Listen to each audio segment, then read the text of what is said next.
Ano ho? Pero, Madam Spokesperson, ako na ho magbibigay ng informasyon, ano, kung hindi niyo pa ho nakikita, pero siguro ho nabalitaan niyo na. Alright, ang proposed budget po ng DSWD is 313.263 billion, correct? Tama po, based on NEP po. Yes, opo. National Expenditure Program, NEP. Ang naging laman po nitong inaprubahan ng both houses and ratified nga po ay naging 217.340 billion.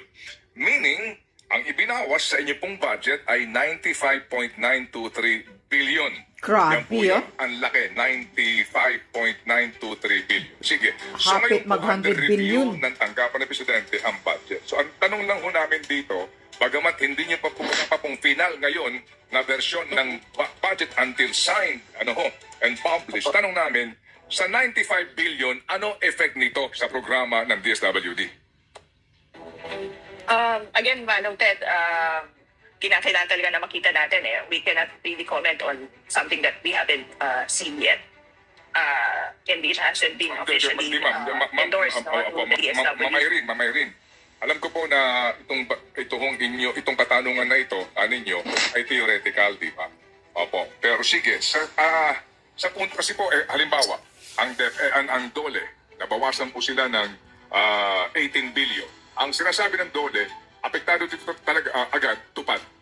Mga 2 million po ito na mga Pilipino na makakapagbuhan ng programa ay maapektuhan. Sa akin lang po kasi dito, imposible ho naman na kayo sa DSWD, nung ito po ay napagdesisyonan na hindi nakarating kay Secretary Gatchalian, di ba? Imposible ho naman na sa ngayon pa lang, wala na ho kayong sinasabi na posible ho ninyong mga kaharapin na problema o kakulangan sa budget dito po sa panukalang ito.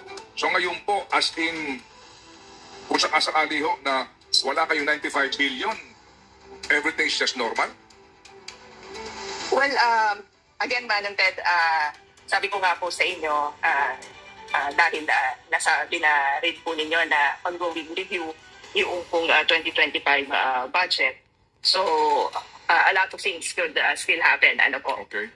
Tayo naman po, Manong Ted, sa departamento, lagi naman po na nakahanda to really recalibrate if necessary, yung mga targets natin. And then, titiyakin naman na lahat ng beneficiaries natin ng mga iba't ibang mga programa ay hindi po maapektuhan. Nasa maayos naman ng pagpaplano ang lahat, Madam Ted. But then again, ito pong plano natin again will be based on the approved General Appropriations Act. So, tayo naman ay umaasa na yung pong mga proposals ng DSWD will be favorably acted upon. Okay.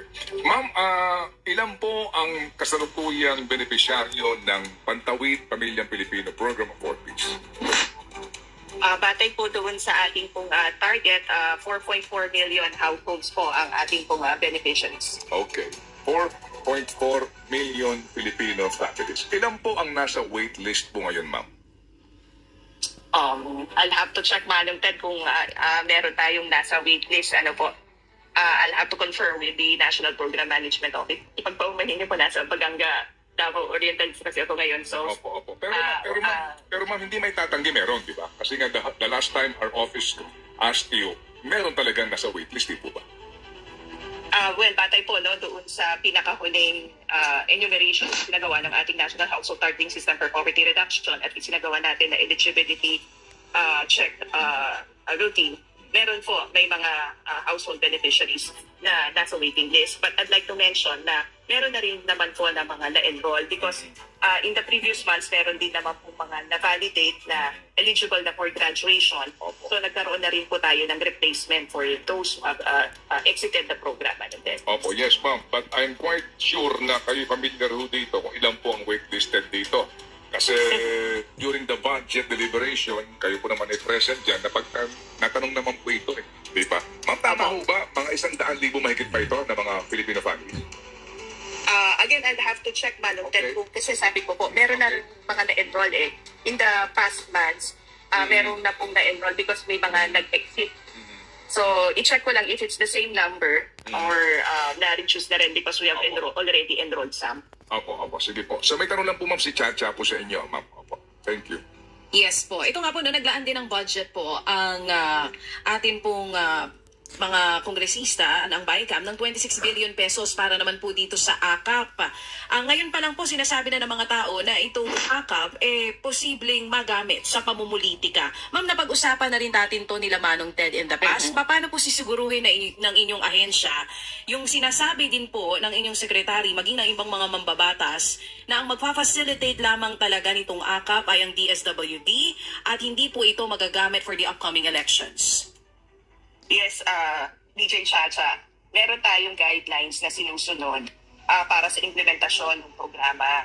And ito nga po ay nakatukoy, o tinutukoy ng guidelines natin kung sino po yung mga beneficiaries, yung mga low income, minimum wage earners, kasama na dyan yung mga farmers, fisherfolk, and other sectors from the informal economy. And then again, nakasaad din sa guidelines natin kung ano yung objective. Of course, that is to cushion the effect of inflation nga po to this low-income and minimum wage earners. And then, may proseso din po na isinasagawa. Merong validation, merong review of documentary requirements na sinabit ng mga beneficiaries natin.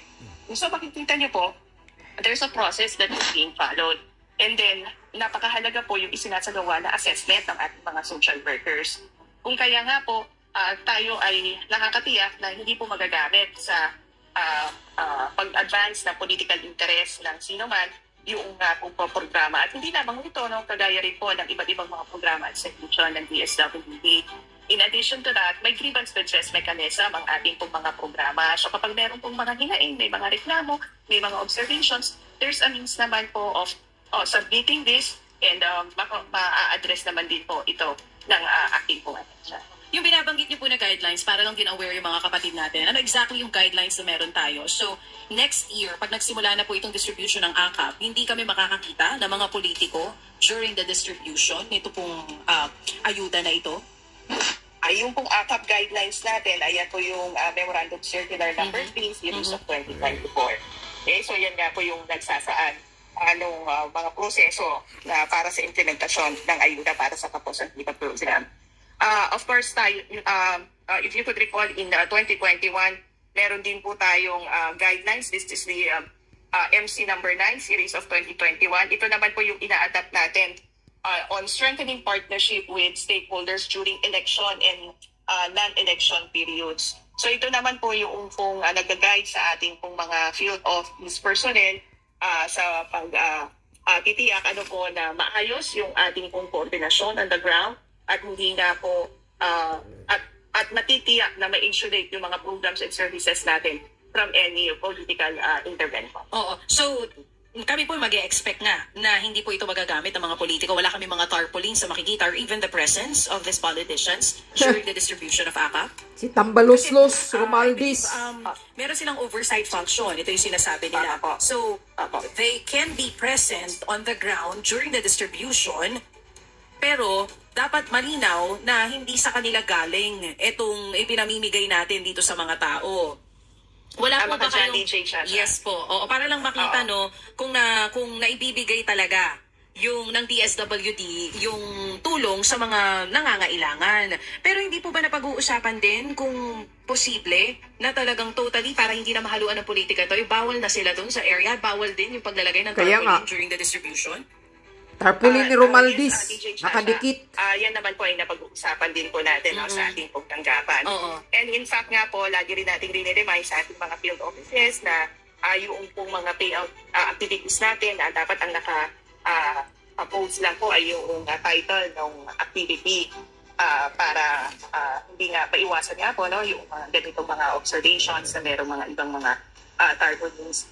And then at the same time, we also continue to we remind our field office to continue coordinating also with our local partners and explain to them na mag-refrain nga po sa pagpo-post ng iba pang mga tarpaulins other than the activity payout information materials itself.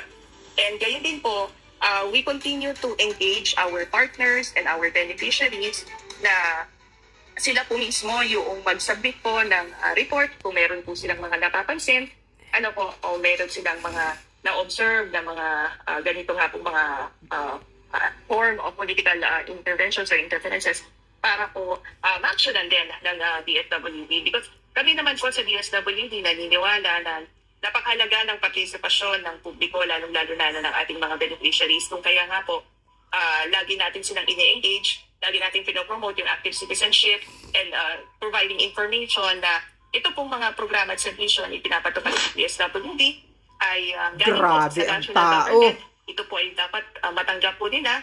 It's assistance due to them. At kung dapat po ay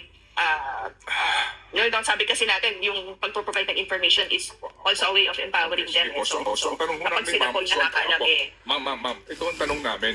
Kayo ho mismo, nananawagan kayo sa mga tao na magbigay sa amin ng informasyon, kung meron mang mga ganyan, etc. Bakit kayo mismo wala kayo napapansin? Doc, ano?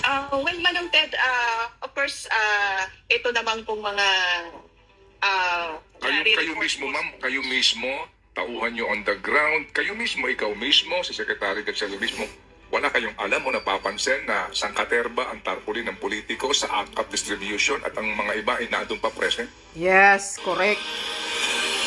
Tarpaulin ni Romaldis. Laging nandyan. Ang mga iba ay naandun pa present?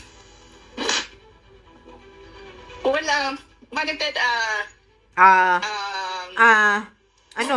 Ma'am, I'll ask again. Opo. Kasi yung mga ko naintindihan ko, ma'am, mahirap sagutin kapag totoo. Ma'am, with all due respect, Ma'am Irene, opo. Ginagalang ko yung sinasabi ho ninyo doon sa mahirap sagutin, basta totoo. Sabi sa budget, kung anong epekto. Pero dito po sa AKAP issue na ito, kayo mismo, ikaw, Ma'am, Secretary Gatchalian, walang alam na may mga tarpaulin sa mga lugar na may distribution po ng AKAP at may mga present mismo na politiko as in hindi ito alam kaya nanganawag ka sa publiko, ma'am. Booking? Of course, Manong Ted, yung rin po nang nabanggit namin, pag may mga political, may mga local leaders, may mga politicians who are present, sabi nga po namin, they're there because they're also exercising their oversight functions. Yung naman doon po mga local partners, they're also present because sila naman po yung nag-provide ng logistics support sa DSWD during our activities. And yun naman po yung pinapasalamatan din po namin because natutulungan kami in that aspect, Manfred. So ano ho yung panawagan nyo na mag-report ang taong bayan kung may mga ganyan tarpaulin o presensya po ng politiko? Kayo yung nagpapasalamat sa kanila that they're present there? Booking? Manong Ted, ito po ba yung context na kapag during the election period or non-election period? Hindi ma'am. Hindi pa ho campaign period. Pero pero magmula nung sinimulan yung AKAP, yan na po yun At ngayon nga, papagamit DSWD kay Tambaluslos. Mga Facebook page ng mga politiko, kanilang mga supporters, yung nga pong pinangangalandakan, pinagmamalaki.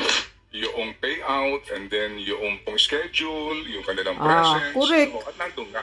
Kasi po ma'am dito, naiintindihan ko ang hirap ng sagutin ito Diba? Kasi nga, ito yung mga politiko na nakakaharap nyo sa budget hearing. Ito yung mga makapangyarihang politiko na pwedeng pahirapan ang buhay ninyo. Pero just to be pragmatic about this, diba? Ito, yung tanong ko sa inyo, kasi nananawagan kayo sa publiko, you're calling the public to inform your office kung may mga ganito.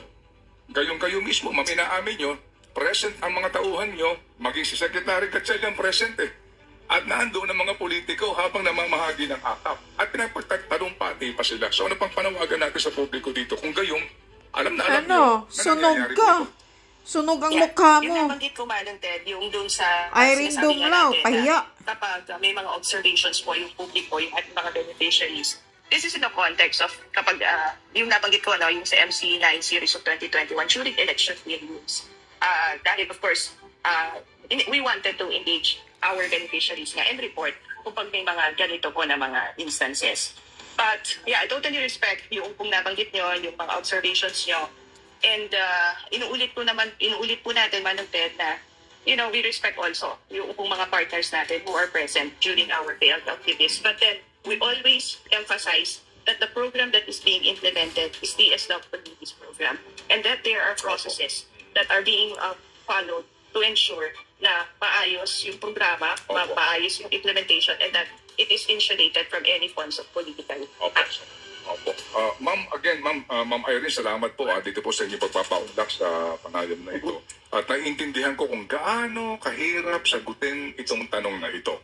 Di ho ba ang hirap ba nung ang inyong secretary may press release, hindi pa pwede, etc. ang politiko dyan, pero sa mga visuals, sa mga napapakinggan natin, narinig natin, iba yung nangyayari. Kaya po sadyang napakahirap pong sagutin nito. So dito siguro ang bottom line, pwede ko bang sabihin sa inyo na kayo sa DSWD, wala na kayong magawa dito. Dito sa aspeto ng pag-iepal, pagpapel ng politiko sa pamamahagi po ng AKAP. Maging AX doon sa amin sa Tacloban, yan din po ang sinasabi po nila. Di ho ba yan po, ma'am, reality on the ground? Una, Manong Ted, inuulit po natin na the DSWD follows po our guidelines.